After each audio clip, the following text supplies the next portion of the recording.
Hello, আসসালামু আলাইকুম। আমি অ্যাডভোকেট আয়েশা আলী, চেয়ারম্যান জাতীয় মহিলা সহায়তা সংস্থা বাংলাদেশ এবং notary public lawyer Bangladesh supreme court. আশা করি আপনারা সবাই ভালো আছেন। আমিও আল্লাহর রহমতে আপনাদের দোয়ায় ভালো আছি। আজকে আপনাদের সাথে যে টপিকসটা নিয়ে কথা বলবো সেটা হচ্ছে parental consent letter. Parental consent লেটারটা কি, প্রথমে এটা আমরা জানবো এবং এই প্যারেন্টাল কনসেন্ট লেটারটা আমাদের কোন কোন ক্ষেত্রে ব্যবহার করা হয়ে থাকে সেই ক্ষেত্র আমরা উল্লেখ করে দিব। তো প্রথমে চলুন আমরা জানি যে প্যারেন্টাল কনসেন্ট লেটারটা কি জিনিস। প্যারেন্টাল কনসেন্ট লেটার কিন্তু নো অবজেকশন লেটারের মতো না। প্যারেন্টাল কনসেন্ট লেটার হচ্ছে আপনার পিতামাতার অথবা অভিভাবকের সম্মতিপত্র। এখন এই প্যারেন্টাল কনসেন্ট লেটারটা আমাদের কোন কোন ক্ষেত্রে ইউজ হয়? প্যারেন্টাল কনসেন্ট লেটার আমাদের দুই ক্ষেত্রে ইউজ হয়, মানে দুই ক্ষেত্রে না, দুই স্থানে ইউজ হয়। একটা হচ্ছে ন্যাশনালি, একটা হচ্ছে ইন্টারন্যাশনালি। অর্থাৎ আপনি দেশে প্যারেন্টাল কনসেন্ট লেটার আপনার অনেক সময় প্রয়োজন হয়ে থাকবে, অথবা ইন্টারন্যাশনালি অর্থাৎ আপনি যদি দেশের বাইরে থাকেন সেক্ষেত্রে আপনার কিন্তু প্যারেন্টাল কনসেন্ট লেটারের প্রয়োজন হয়ে থাকে। প্রথমে আমরা জানবো যে ন্যাশনালি আমাদের কেন প্যারেন্টাল কনসেন্ট লেটারটা প্রয়োজন। প্রথমে হচ্ছে ন্যাশনালি আমাদের যে প্যারেন্টাল কনসেন্ট লেটার প্রয়োজন সেটা হচ্ছে আমরা যদি কোনো ধরনের আমাদের কোনো ধরনের আপনার খেলায় যুক্ত হতে চাই, যে কোনো ধরনের আপনার দেখা যাবে যে অ্যাক্টিভিটিস ক্রিয়াতে যুক্ত হতে চাই, কোনো কার্যতে যুক্ত হতে চাই, সেক্ষেত্রে কিন্তু ওই স্থান থেকে আমাদের কাছে একটা অভিভাবকের সম্মতিপত্র তারা চেয়ে থাকেন।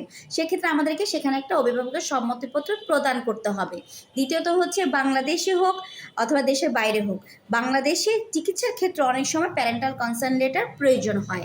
তৃতীয়ত হচ্ছে কোনো ধরনের চুক্তি সম্পাদন করার ক্ষেত্রে, সেক্ষেত্রে যদি আপনার বয়স 18 বছরের কম হয়, অর্থাৎ আপনি যদি 18 বছরের ছোট হন, সেক্ষেত্রে আপনার বাবা মার একটা একটা সম্মতিপত্র থাকবে। সেই সম্মতিপত্রে আপনাকে অনুমতি দেওয়া হবে যে আপনি এই চুক্তিটি সম্পাদন করতে পারেন। তো এভাবে হচ্ছে মানে এক একটা গাইডলাইন থাকে, অর্থাৎ আপনার কোনো কাজে যুক্ত হতে গেলে, কোথাও চুক্তি সম্পাদন করতে হলে, কোনো ধরনের ক্রিয়া সম্পাদন অর্থাৎ আপনি যদি কোনো খেলাধুলা অথবা যে কোনো ধরনের কাজে সম্পাদন করতে গেলে সেক্ষেত্রেও আপনাকে প্যারেন্টাল কনসেন্ট লেটার তারা চাইতে পারে। এবার ইন্টারন্যাশনালি কোনটা? এখন ইন্টারন্যাশনালি হচ্ছে আপনি যখন কোথাও ভ্রমণ করতে যাবেন, অর্থাৎ আপনার বাবা মাকে রেখে অর্থাৎ বাবা মাকে ছাড়া আপনি একা যদি কোথাও ভ্রমণ করতে চান, সেক্ষেত্রে আপনার প্যারেন্টাল কনসেন্ট লেটার তারা চাবে।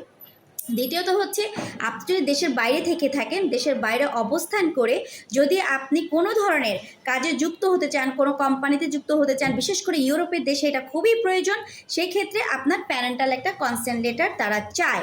তৃতীয়ত হচ্ছে যে আপনি যদি বিবাহ করতে চান, দেশের বাইরে যদি কোনো নাগরিককে আপনি বিবাহ করতে চান, অথবা দেশীয় কোনো নাগরিককেও যদি আপনি বিবাহ করেন, সেক্ষেত্রে আপনার প্যারেন্টাল কনসেন্ট লেটারের অবশ্যই প্রয়োজন হয়ে থাকবে।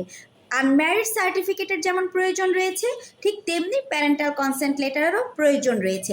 এখন দেশের বাইরে যখন আপনি বিবাহ করতে যাবেন, তখন আপনাকে প্যারেন্টাল কনসেন্ট লেটারটা এই জন্য প্রোভাইড করতে হয় যে আপনি দেশের বাইরের একজন ইন্টারন্যাশনাল গার্ল অথবা বয়কে বিয়ে করছেন, এক্ষেত্রে আপনার বাবা মায়ের সম্মতি রয়েছে। সেই ডকুমেন্টসটা আপনার আনম্যারিড সার্টিফিকেটের সাথে একসাথে যুক্ত করে সেটাকে আপনাকে অ্যাম্বাসিতে অথবা যেখানে আপনাদের নিকাহ করবেন সেই নিকাহ রেজিস্ট্রেশন যে সেন্টার, সেখানে আপনাদেরকে প্রোভাইড করতে হবে।